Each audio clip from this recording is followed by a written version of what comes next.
ดีค่ะมาพบกับ Ideal Group Channel ของเราเหมือนเดิมนะคะวันนี้เรายังอยู่กับพี่ดีคนสวยค่ะสวัสดีค่ะเชี่ยวชาญราชการไทยนะคะตัวแม่ของประเทศไทยเลยเนาะขนาดนั้นเลยวันนี้เราจะมาคุยกันเรื่อง Inland Carrier กันค่ะเป็นยังไงบ้างเดี๋ยวรบกวนติดตามพี่ดีได้เลยนะคะค่ะคือ2ตัวนี้เนี่ยคนสับสนเยอะมากใช้คำนี้กอไก่ตัวเลยต้องขอบกอไก่หลายตัวเลยกลัวที่ว่าแต่เราจะมาเริ่มกันง่ายๆให้เข้าใจง่ายๆก่อนเลยดีกว่านะเพราะว่าถ้าไปที่ Inland Carrier ปุ๊บมันคืออะไรตอนนี้เนี่ยการสั่งของออนไลน์ฮอตมากโควิดการส่งของอะไรเยอะมากเพราะฉะนั้นมันก็จะเป็นรถส่งของค่ะคราวนี้คนไม่รู้มีทั้งมีมอเตอร์ไซค์ใช่ก็ที่เห็นของใหญ่ก็รถกระบะใช่ส่วนมากเนี่ยที่เราจะคุยกันตอนนี้คือรถกระบะที่ต่อตู้ที่เขาเรียกตู้แห้งตู้ทึบตู้อะไรนี้ใช่แต่ว่าบางคนไม่รู้ไปทำอาชีพไปสมัครกับเขาอะค่ะเขาก็คิดว่าก็ฉันทำประกันแล้วไงมันก็ขยายตู้แล้วไง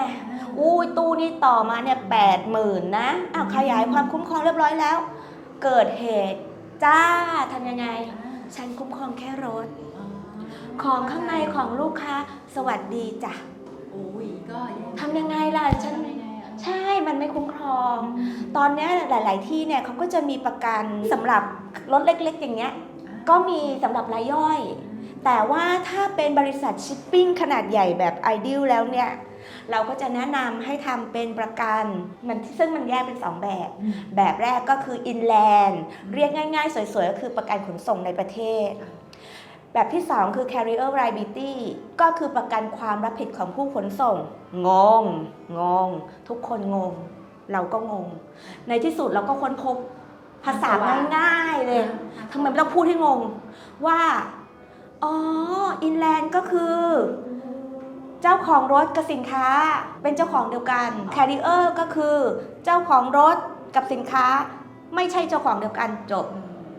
สวัสดีค่ะไม่ใช่แต่พี่แซกข้อหนึ่งเลยค่ะคำว่าเจ้าของรถกับเจ้าของสินค้า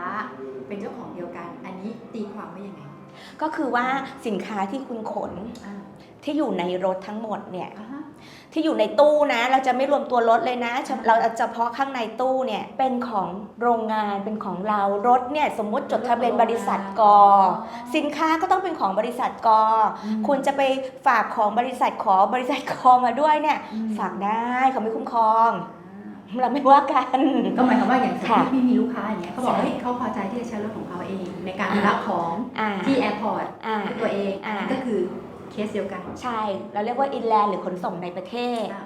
นะคะแต่ว่าถ้าเมื่อไหร่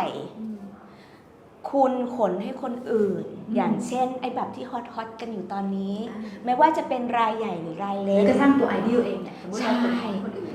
สมมติเราไม่มีประกันภัยแคริเอร์ที่เรามีอยู่แล้วเนี่ยนะสมมติไม่มีนี่ก็คือนี่ก็ใช้ตัวนี้ได้ใช่คุณก็ใช้ตัวนี้ใช้ตัวแคริเออร์ตัวแคริเออร์ก็คือความรับผิดของผู้ขนส่งเราเป็นผู้ขนส่งเราไม่ใช่เจ้าของรวมรถกับตัวสินค้าด้วยถ้าคุณทำประกันรถก็เป็นส่วนของประกันรถไปแต่สินค้าที่อยู่ในรถเนี่ยก็เป็นของไม่ว่าจะชิ้นเล็กชิ้นใหญ่จะเป็นเทอร์ไบน์จะเป็นบอยเลอร์แต่พวกนี้เนี่ยก็คืออยู่ในความรับผิดของผู้ขนส่งคือแคริเออร์คุณอย่าไปทำผิดประเภทถ้าเมื่อไหร่คุณทำผิดประเภทถึงเวลาเกิดเคลมขึ้นเขามีสิทธิปฏิเสธการจ่ายถ้าอย่างนั้นพี่ถามยอดของ Carrier เนี่ยสูงสุดสามารถทำได้เท่าไหร่แล้วเบี้ยประมาณเท่าไหร่เป็นรายปีหรือเปล่าหรือเป็นรายเที่ยวทั้ง Inland และ Carrier เบี้ย flexible มากเนื่องจากขึ้นอยู่กับว่าสินค้านั้นมีความเสี่ยงแค่ไหนถ้าไม่แตกหักอย่างถ้าเป็นสินค้าอุปโภคบริโภคน้ำกินน้ำดื่มขนมอะไรต่างๆเนี่ยพวกนี้เนี่ยจะเป็นขั้นต่ำสุดค่ะเพราะฉะนั้นเนี่ยก็จะถูกสุดแต่ถ้าเกิดว่าเริ่มมีขวดแก้วเริ่มมีอย่างอื่นที่มีความเสี่ยงในการแตกก็จะมีความเสี่ยงที่สูงขึ้นไปอีกแต่ทำไมเราเคยไปไหมเวลาเราไปส่งของเขาจะติดเลยผลไม้ไม่รับสิ่งมีชีวิตไม่รับ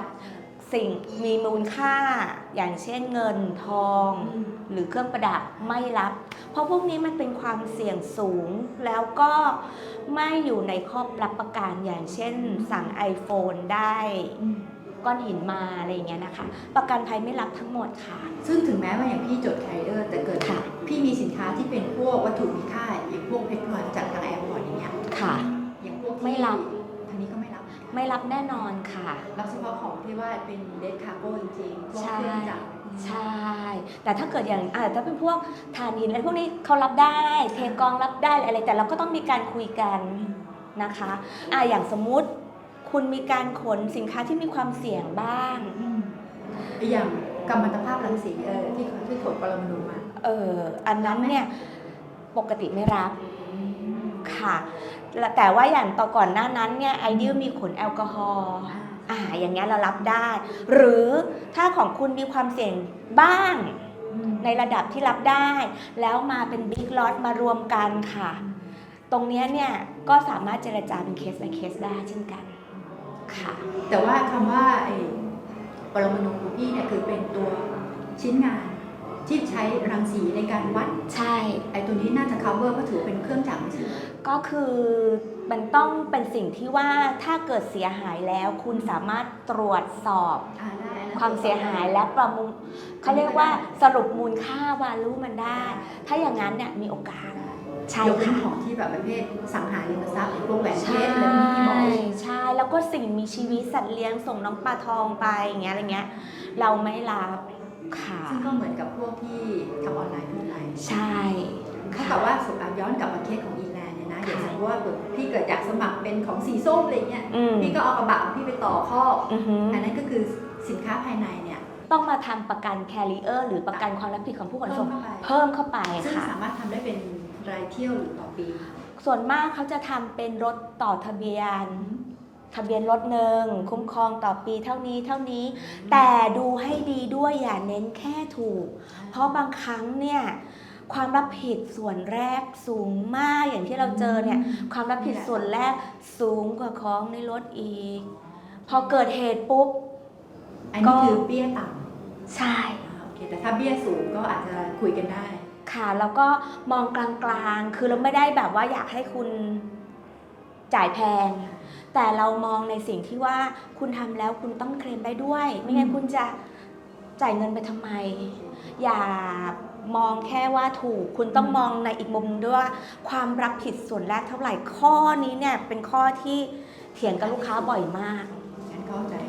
มากเลยค่ะเคลียร์ค่ะสรุปก็คือมี Inland Insurance แล้วก็ Carrier Insurance ที่สำคัญประกันรถเฉยๆไม่คุ้มครองนะเขาซ่อมแค่รถขอบคุณมากค่ะอาจารย์ค่ะสวัสดีค่ะขอบคุณมากๆเลยค่ะชอบกดไลค์ใช่กดแชร์นะคะแล้วก็สับตะไคร้ให้เราด้วยนะคะขอบคุณมากค่ะสวัสดีค่ะบาย